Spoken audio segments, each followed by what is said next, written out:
नोटबंदी हिंदुस्तान के गरीब, किसान, मजदूर और छोटे दुकानदार पर आक्रमण था।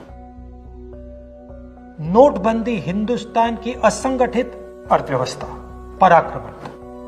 8 नवंबर 8 बजे 2016 प्रधानमंत्री जी ने नोटबंदी का निर्णय लिया। 500 रुपए, 1000 रुपए का नोट रद्दी कर दिया।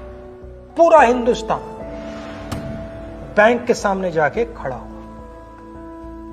आपने अपना पैसा, अपनी आमदनी बैंक के अंदर डाली। पहला सवाल, काला धन मिटा? नहीं। दूसरा सवाल, हिंदुस्तान की गरीब जनता को नोटबंदी से क्या फायदा मिला? जवाब, कुछ नहीं।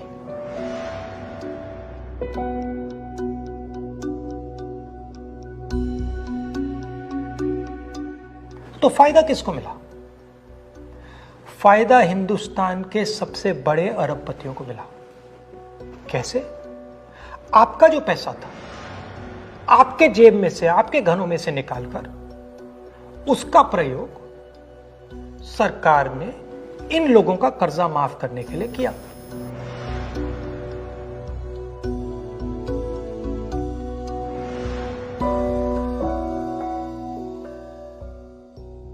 मगर वो सिर्फ एक लक्ष्य था।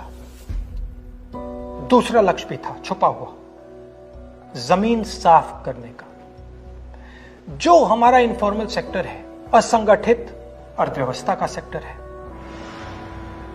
वो कैश पे चलता है। छोटा दुकानदार हो, किसान हो, मजदूर हो, वो कैश से काम करता है। नोटबंदी का दूसरा लक्ष्य, जो जमीन साफ करने का लक्ष्य, असंगठित अर्थव्यवस्था के सिस्टम से नगद कैश को निकालने का। प्रधानमंत्री ने स्वयं कहा कि वो कैशलेस इंडिया चाहते हैं, कैशलेस हिंदुस्तान चाहते हैं।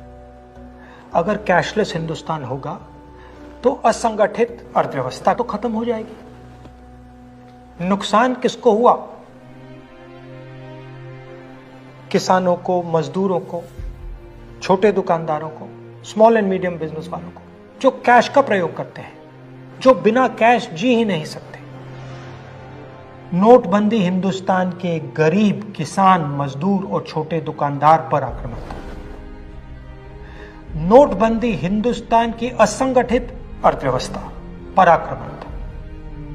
और हमें इस आक्रमण को पहचानना पड़ेगा और पूरे देश को मिलकर इसके खिलाफ लड़ना पड़ेगा।